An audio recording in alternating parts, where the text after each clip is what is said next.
He walked in like a storm brewing on the horizon, tall, broad-shouldered, dressed down in jeans and a plain black tee. To the regulars, he was just another nobody. To the staff, he was something worse. A threat. The kind they didn't want inside. The waitress spotted him first. Her name was Becky. Blonde, blue-eyed, and burning with quiet judgment. She stepped right in front of him before he could even reach a table. "Sorry, sir," she said, smiling that cold, tight smile. "We don't serve people like you." You will get to know what happened next. But before we dive into this story, comment below where you are watching from, and if you enjoy this tale with unexpected twists and moments of joy, don't forget to subscribe. When the waitress said such a word, the restaurant fell silent.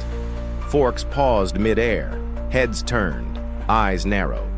He looked around, confused, trying to understand.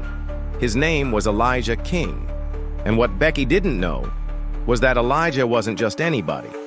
He owned this restaurant, and the entire chain behind it. But Elijah stayed calm. He didn't shout, he didn't curse, he didn't pull out his phone. He just asked, voice steady, "People like me?" Becky smirked, shifting her weight onto one hip. "You know exactly what I mean." He did. He felt the eyes stabbing into his back, the whispers crawling up the walls. Becky crossed her arms. "You're making the other customers uncomfortable," she said. "You need to leave." Elijah stood there, the world slowing around him. He could have ended it right there, could have crushed her with one phone call. But something inside him said no. Let's see how deep this hole goes. "Fine," he said quietly. "I'll leave." He turned, walked out the door. The bell above it chimed weakly as it closed behind him. Becky laughed under her breath. The customers went back to their meals, satisfied the problem was gone. But the problem was just beginning. Elijah didn't go far. He stepped into his car, pulled out his phone, dialed a number. A voice answered on the first ring. "Boss? Activate Protocol 9, Elijah said, "and bring the board." The voice on the other end went silent, then said, "Yes, sir." Back inside, the day rolled on. The kitchen buzzed. The waitstaff gossiped. Nobody gave the man who left another thought, until a black SUV pulled up outside. Then another, and another. The engines rumbled like thunder. Becky peered through the window, frowned. "We got a problem?" the manager, Carl, asked. Becky shrugged. "Probably just lost tourists." She couldn't have been more wrong.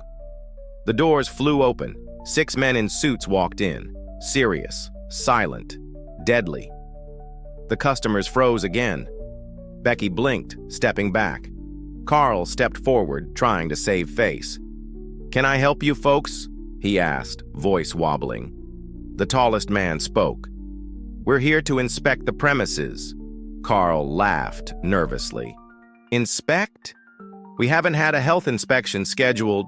"This isn't about health," the man said. "This is about ownership." Before Carl could process it, the doors opened once more, and Elijah King walked back in. But this time, he wasn't alone. Behind him, a woman in a sharp gray suit carrying a leather briefcase, and a man holding a clipboard. Carl's jaw dropped. Becky's face drained of color. Elijah stopped dead center of the dining room. Customers gaping at him, waitstaff frozen in place. "You said you don't serve people like me," Elijah said, voice cutting through the air like a blade. "So let's make this official." He nodded at the woman with the briefcase. She clicked it open, pulled out a thick folder, slammed it onto the nearest table. "This restaurant," she announced loudly, "is officially under new management." A murmur rippled through the room. Becky stumbled forward. "Wait, what the hell is this? You can't just—" Elijah cut her off. "I can," he said coolly. "I own 87% of the parent company, and as of 10 minutes ago," he looked around slowly, "this location is mine." Becky's mouth opened and closed like a fish gasping for air. Carl looked like he might faint. Elijah wasn't done. He turned to Becky. "You're fired," he said. "Effective immediately." He turned to Carl. "You too." Two security guards appeared like shadows, handcuffs ready. Carl protested. Becky screamed, but it didn't matter. They were escorted out like criminals. Customers started clapping. Phones came out, recording, uploading, spreading. But Elijah didn't smile, didn't gloat. He stood there, watching, waiting, because he knew this wasn't the end. It was just the beginning. As Becky was shoved out onto the curb, she hissed something under her breath, something Elijah caught just before the doors closed. "You'll regret this," she said. "You have no idea who you're messing with." For the first time that day, Elijah's stomach twisted, because deep down, he knew. She wasn't bluffing. The next morning, his phone rang. Private number. He answered, a voice on the other end, low, cold, unfamiliar. "You made a big mistake," it said. "Becky's not who you think she is." Click. The line went dead. Within an hour, the news broke. Photos of Elijah, taken years ago, twisted, manipulated, framed to look like he was part of something criminal. Headlines blazed across social media. "Cancel Elijah King. Boycott Beyond Eats." Overnight, the empire he built started to crumble. Contracts pulled, sponsors vanished, stock prices plummeted, and in the shadows, someone watched it all burn. Someone smiling, Becky. But who was she? And what did she want? Elijah stared out at the city skyline, knowing this was bigger than one restaurant, bigger than racism, bigger than revenge. It was a war, and it had only just begun. The sky over the city was dark, heavy, like it knew something Elijah didn't. He sat alone in his office, phone in hand, staring at the blank screen. No calls, no messages, just silence. The kind of silence that feels like it's waiting to break you. In front of him, the news blared. His face smeared across every headline, every post, every comment dripping with hate. Lies spreading faster than he could chase them down. His reputation shredded, his fortune crumbling, and somewhere out there, Becky was watching, smiling, plotting. Elijah leaned back, closed his eyes, and remembered her words. "You have no idea who you're messing with." He had thought she was just another racist waitress. He was wrong, dead wrong. A knock at the door shattered the stillness. Elijah opened it to find Marcus, his head of security, looking pale. "Boss," Marcus said, voice tight. "We got a problem." Elijah didn't move, didn't blink. He just said, "Tell me." Marcus swallowed hard.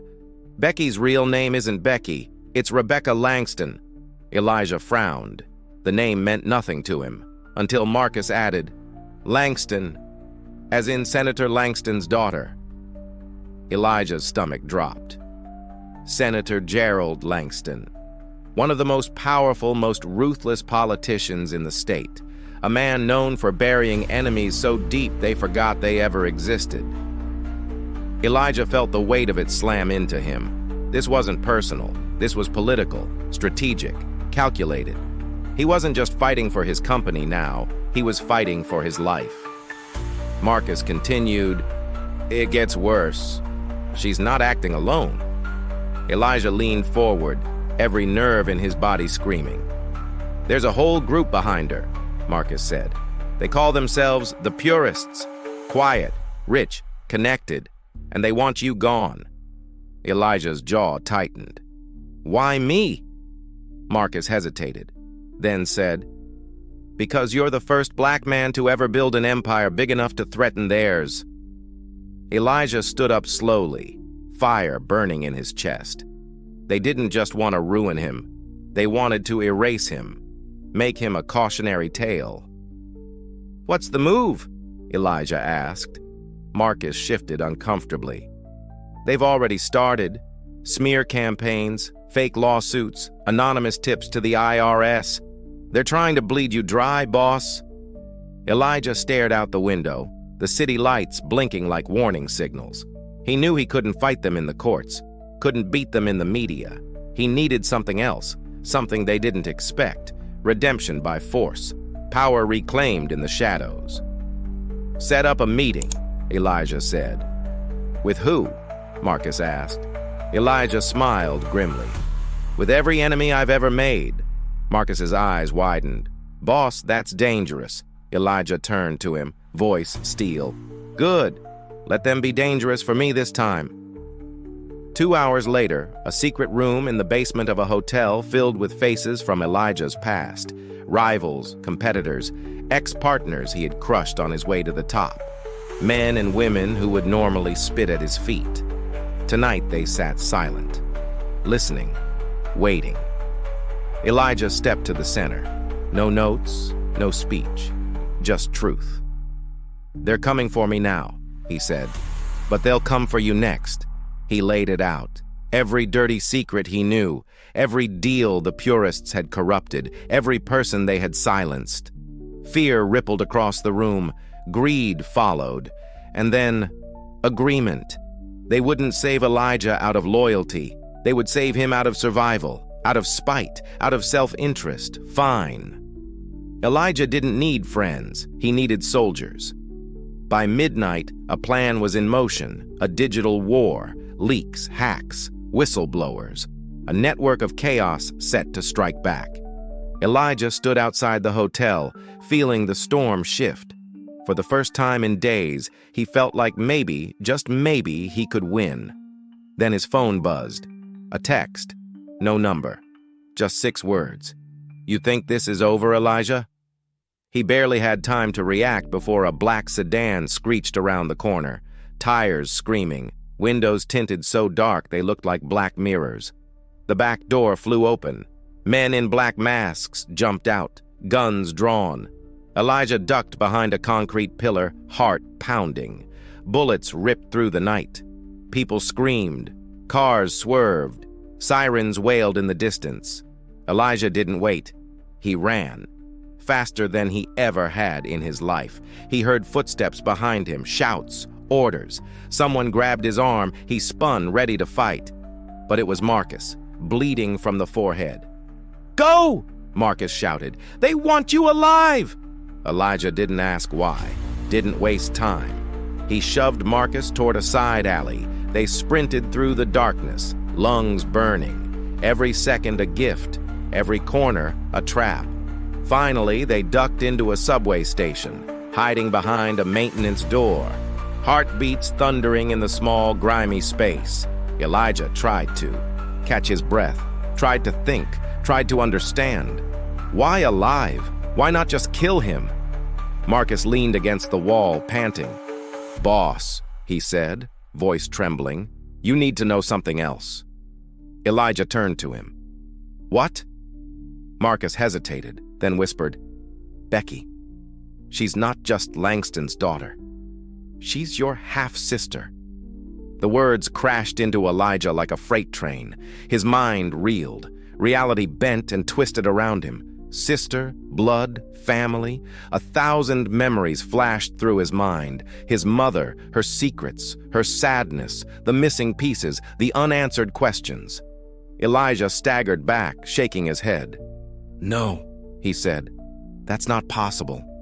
Marcus looked at him, eyes full of pity. "It's real. DNA doesn't lie. They've known about you for years. Planned this from the moment you got big enough to matter." Elijah sank to the ground, head spinning. Everything he thought he knew was a lie. Becky wasn't just trying to destroy him. She was trying to erase the piece of herself she hated most, the piece she could never control. Elijah closed his eyes, fists clenching. This wasn't just war now. This was blood, and blood demands justice. Elijah stood up slowly, fire blazing in his eyes. "Find her," he said, "no matter what it takes." Because now, this wasn't about saving his empire. This was about uncovering the truth and making sure the world knew it too, no matter how much it hurts, no matter how many enemies he had to crush, no matter how much blood had to be spilled, justice must be done.